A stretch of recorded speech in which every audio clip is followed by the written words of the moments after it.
Bismillahirrahmanirrahim. Assalamualaikum warahmatullahi wabarakatuh. Perkenalkan, nama saya Yusuf Abdullah. Saya dari Prodi Pendidikan Agama Islam PAI 7. Baik, di kesempatan kali ini dan di video kali ini saya akan menjawab soal-soal ujian akhir semester dari dosen Habib Anwar Al-Ansori. Baik, langsung saja ke jawaban yang pertama. Perbedaan berpikir biasa dengan berpikir berfilsafat. Berpikir biasa adalah aktivitas mental dasar yang dimiliki semua manusia, mempertimbangkan, mengingat, menilai, atau memecahkan masalah sederhana.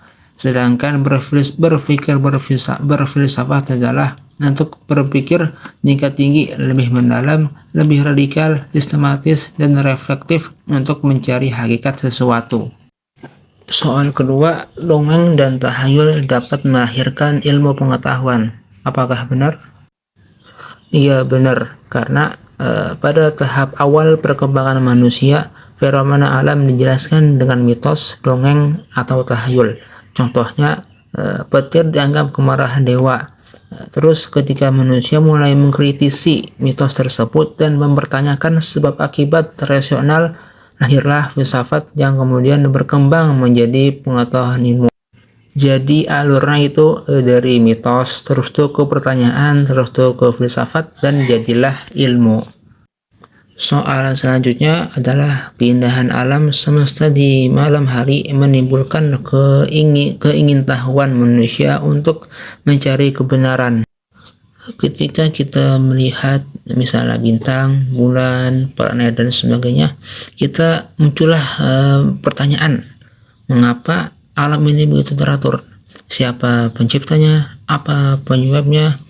Keingintahuan itu yang mendorong kita manusia melakukan observasi, berpikir kritis, menyusun teori. Itulah proses bermula dari filsafat hingga ke ilmu astronomi, ilmu matematika, dan ilmu fisika. Angan-angan melahirkan filsafat. Angan-angan atau imajinasi memunculkan gambaran ideal tentang kebenaran, keadilan, keindahan, dunia yang lebih baik. Imajinasi ini lalu dibawa ke dalam refleksi rasional sehingga lahirlah filsafat moral, politik, estetika, metafisika. Jadi dari imajinasi terus ke logika dan lahirlah konsep filsafat. Soal yang ketiga, sejarah berpikir dalam filsafat. Yang pertama ada periodisasi filsafat Yunani. Filsafat Yunani dipandang sebagai fondasi berpikir rasional barat. Sejarahnya dapat dibagi menjadi 3 periode utama. Yang pertama ada Prasokratik 600 sampai 400 sebelum Masehi, yaitu pencarian asal usul alam. Mereka meninggalkan mitos dan mencari penjelasan rasional tentang alam. Ada beberapa tokohnya. Yang pertama, Thales berprinsip dasar alam adalah air atau monisme. Yang kedua ada Herakleitos. Dia berpikir realitas adalah perubahan, tidak ada yang tetap. Yang ketiga ada Parmenides. Dia berpikir perubahan itu mustahil, ya, realitas itu satu dan tetap, tidak bisa berubah. Yang terakhir ada Anaxagoras, atau dia berpikir akal kosmis sebagai penggerak alam. Yang kedua ada periode klasik manusia dan pengetahuan. Fokusnya pada perpindahan dari alam ke manusia. Tokoh-tokohnya ada beberapa. Yang pertama ada Socrates, menggunakan dialog untuk menemukan definisi universal kebijakan dan kebenaran. Hidup yang tak direfleksikan tidak layak dijalani. Yang kedua ada Plato. Dia berpikir ada dua dunia. Yang pertama ada dunia ide, dunia yang sempurna, dan ada dunia yang materi, dunia bayangan. Ide kebaikan adalah sumber segala kebenaran. Tokoh yang terakhir adalah Aristoteles. Pengetahuan diperoleh dari pengalaman, kemudian diabstraksikan menyusun logika formal, etika, kebijakan, metafisika, substansi. Tokoh-tokohnya ada 3. Yang pertama ada Epikuros Atarakhia, berpikir adalah ketenangan. Stoa atau Zeno, hidup sesuai logis. Yang ketiga skeptisisme, yaitu keraguan sebagai metode. Terus ada filosof besar Islam dan kontribusinya. Filosof Islam tidak hanya menerjemahkan filsafat Yunani, tetapi juga mengembangkan dan mengislamkannya. Ada beberapa tokohnya. Yang pertama ada Al-Kindi, biasa disebut bapak filsafat Arab. Menekankan keselarasan antara akal dan wahyu, memulai tradisi rasionalisme Islam. Yang kedua ada Al-Farabi, guru kedua, menyusun teori negara utama Al-Madinah dan Al-Fadilah dan sistem logika yang lebih ketat daripada Aristoteles. Yang ketiga ada Ibnu Sina, Ensiklopedia Islam, konsep wujud dan esensi, argumen kontingensi, yaitu pembuktian wajib al-wujud atau Allah.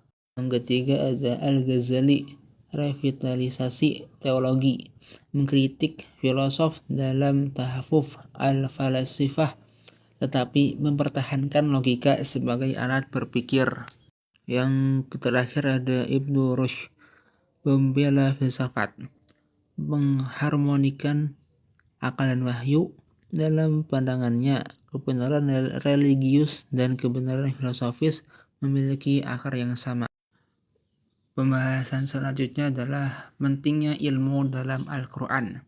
Al-Quran menempatkan ilmu sebagai dasar kebenaran manusia dan fondasi peradaban. Dalil kuncinya ada di Quran surah Al-Alaq ayat 1-5, perintah membaca atau Iqra. Yang kedua ada di Al-Quran surah Az-Zumar ayat 9, mungkinkah orang berilmu itu disamakan dengan orang yang tidak berilmu. Yang ketiga di Quran surah Al-Mujadalah ayat 11, derajat orang berilmu ditinggikan. Pembahasan selanjutnya adalah sekularisme Barat dan filsafat Islam. Sekularisme Barat berdiri atas rasionalisme modern, empirisme, dan humanisme yang tidak berlandaskan wahyu, menegaskan pemisahan agama dari politik, pendidikan, dan kehidupan publik. Sedangkan filsafat Islam tidak mengenal dikotomi atau sakral-sakurel. Akal digunakan, tetapi wahyu menjadi penuntun moral dan ontologis. Perbedaan sakuralis Barat dengan filsafat Islam itu ada, Barat memisahkan Tuhan dari realitas sosial, sedangkan Islam menempatkan Tuhan sebagai sumber nilai, moral, dan tujuan. Soal selanjutnya adalah penyelidikan dan pembagian filsafat menurut objeknya. Ada 2, yang pertama ada objek material, yaitu segala hal yang dipertanyakan, alam, manusia, moral, pengetahuan, dan Tuhan. Yang kedua ada objek formal, cara memandang objek, radikal, kritis, sistematis, atau universal. Ada 3 cabang filsafat. Yang pertama ada cabang ontologi, studi tentang ada. Pertanyaan, apa hakikat realitas? Apakah materi dasar? Apakah jiwa abadi? Yang kedua ada cabang epistemologi, studi tentang pengetahuan.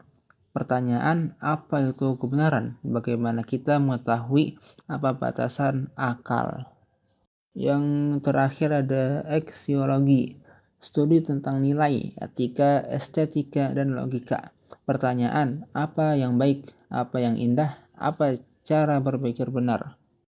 Soal terakhir adalah peran filsafat dalam membentuk kerangka berpikir sebelum bertindak. Yang pertama ada filsafat memberi kerangka berpikir kritis. Individu tidak menerima sesuatu begitu saja. Ia menilai validitas sumber dan dampak informasi. Yang kedua ada filsafat membentuk kesadaran etis. Seseorang bertanya, apakah tindakan ini benar? Apakah itu adil? Apakah nilai yang terlibat? Yang ketiga ada filsafat mengembangkan cara berpikir sistematis dan rasional. Keputusan tidak diambil secara impulsif, tetapi berdasarkan pertimbangan menyeluruh. Yang keempat ada filsafat melatih berpikir radikal. Seseorang terbiasa menggali akar masalah, bukan hanya gejala permukaannya. Yang terakhir ada filsafat menentukan pada kebijaksanaan. Tujuan akhir filsafat bukan sekedar pengetahuan, tetapi hikmah, kemampuan mengambil keputusan yang benar pada waktu dan yang tepat. Kesimpulannya adalah filsafat bukan sekedar disiplin ilmu, tetapi cara hidup, way of life, yang membentuk bagaimana manusia berpikir, memahami realitas, mengambil keputusan, dan memaknai keberadaannya. Dengan memahami filsafat secara kritis dan mendalam, individu dapat menjadi lebih bijaksana, rasional, dan sadar dalam bertindak. Terima kasih telah mendengarkan penjelasan saya. Mudah-mudahan penjelasan saya ini mudah dipahami dan bisa dimengerti. Hanya sekian penjelasan yang bisa saya sampaikan. Kurang lebihnya, salah ucapnya dan sebagainya mohon dimaafkan. Wassalamualaikum warahmatullahi wabarakatuh.